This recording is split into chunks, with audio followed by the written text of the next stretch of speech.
crise econômica no Brasil tem gerado uma situação diferente no segmento de análise de risco de crédito.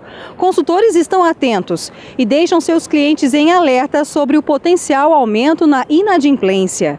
Eu sou Luciene Miranda e este é o São Paulo Direct da Dukascop TV.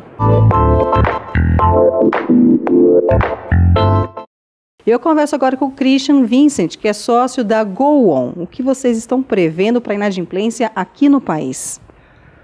Bem, a gente tem que separar a inadimplência em duas visões, né? A visão do cliente, né? A inadimplência da pessoa física.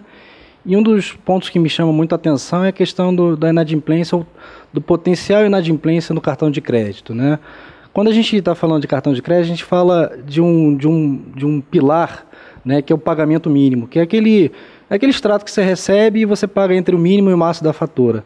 Esse pilar que eu chamo, ele tem crescido muito mais do que o próprio cartão de crédito. Isso indica que provavelmente, se isso continuar, provavelmente a gente vai ter um nível de inadimplência bem maior do que o atual, né? E os juros desse cartão? Você pagar o mínimo num ambiente de juros de 360% ao ano é uma questão só de tempo de você entrar em default. Você que eu falo, o cliente que é o portador do cartão, né?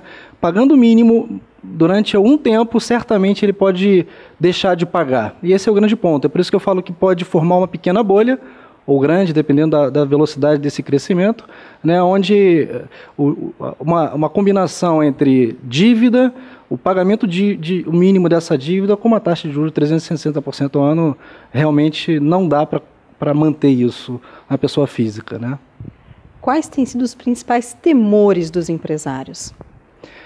Olhando sobre a ótica de pessoa jurídica, né, e aí o empresário que tem, né, dívidas a pagar, o grande ponto aqui é que você também percebe um aumento na inadimplência, por exemplo, do crédito de pessoa jurídica, né? A taxa, se você olhar os últimos 3 anos, é uma das maiores taxas, por exemplo, capital de giro de curto prazo, abaixo de 360 dias, 365 dias. Você vê que também, comparando com o cliente pessoa física, também vem numa tendência de alta a potencial inadimplência dos empresários quando você fala de pessoa jurídica, né, e se comparando com pessoa física, ambos estão numa crescente de um potencial inadimplência daqui a pouco.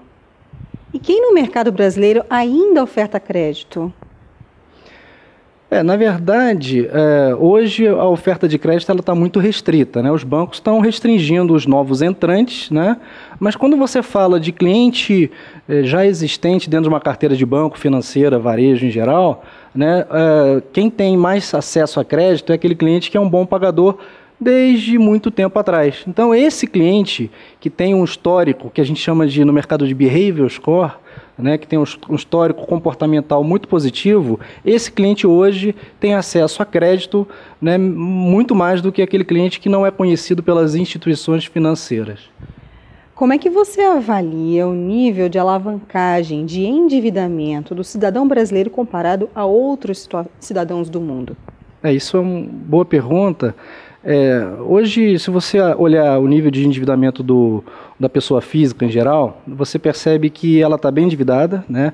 Vem crescendo, mas esse crescimento se dá principalmente pelo seu endividamento no crédito imobiliário, né? Que na verdade é um crédito extremamente, vamos chamar assim, alto, né? Consome uma parte significativa do orçamento da pessoa, né? E somando isso a outros endividamentos de curto prazo que nossa população tem.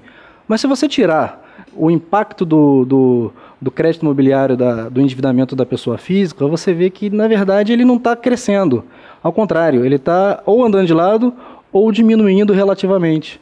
Então, isso aí, de fato, ainda é baixo se você comparar com o mercado americano, com o mercado europeu, né? E ainda assim, se você olhar o histórico, a população tem diminuído, né, o seu endividamento, apesar quando eu falo tem diminuído, sem considerar o crédito imobiliário, né? O pessoal já está tomado, né? O que a gente percebe também, observando notícias e conversando com o mercado, você percebe que também nesse mercado de imóveis está acontecendo e ocorrendo muita devolução, exatamente por isso. As pessoas não estão conseguindo pagar o que se comprometeram ou estão começando a ficar com medo do futuro. E esse ambiente de medo, de falta de confiança, gera de fato uma preocupação generalizada. A gente tem que resgatar essa confiança no crescimento. Christian, muito obrigada pela sua participação aqui na Ducascope TV. Obrigado. Luciene Miranda para o São Paulo Direct da Ducascope TV.